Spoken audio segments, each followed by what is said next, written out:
ಅಭಿಮಾನಿಗಳನ್ನ ಕೇಳೋದು ನಿಲ್ಲಿಸ್ತೀರಾ ಹಾಗೆ ಪ್ರಬೋಧ ನೋಡಲ್ಲ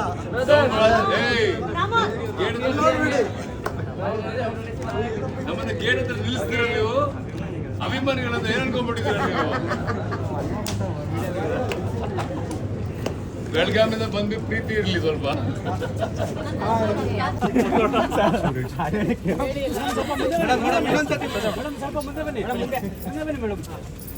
ಐ ಥಿಂಕ್ ಕೊನೆಗೂ ಅನುಶ್ರೀ ಅವರ ಮದುವೆ ಯಾವಾಗ ಅಂತ ಎಲ್ಲರೂ ಇಡೀ ಕರ್ನಾಟಕದ ಕೇಳ್ತಾ ಇದ್ದಂಥ ಪ್ರಶ್ನೆಗೆ ಒಂದು ಉತ್ತರ ಸಿಕ್ಕಿದೆ.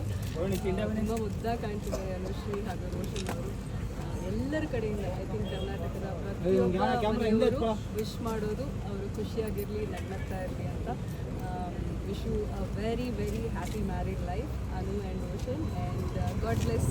ಇವತ್ತಿಂದ ಇನ್ನೊಂದು ಜರ್ನಿ ಸ್ಟಾರ್ಟ್ ಆಗ್ತದೆ. ಅವರೇ ಹೇಳಿದಾಗೆ ಅವ್ರು ಇಷ್ಟು ದಿವಸ ಒಬ್ಬಂಟಿಯಾಗಿ ನಿರೂಪಣೆ ಮಾಡ್ತಾಯಿದ್ರು, ಈಗ ಜಂಟಿಯಾಗಿ ಜೀವನದ ನಿರೂಪಣೆ ಮಾಡೋದಕ್ಕೆ ಹೊರಟಿದ್ದಾರೆ. ಸೊ ತುಂಬ ಖುಷಿ ಆಗಿದೆ. Thank you.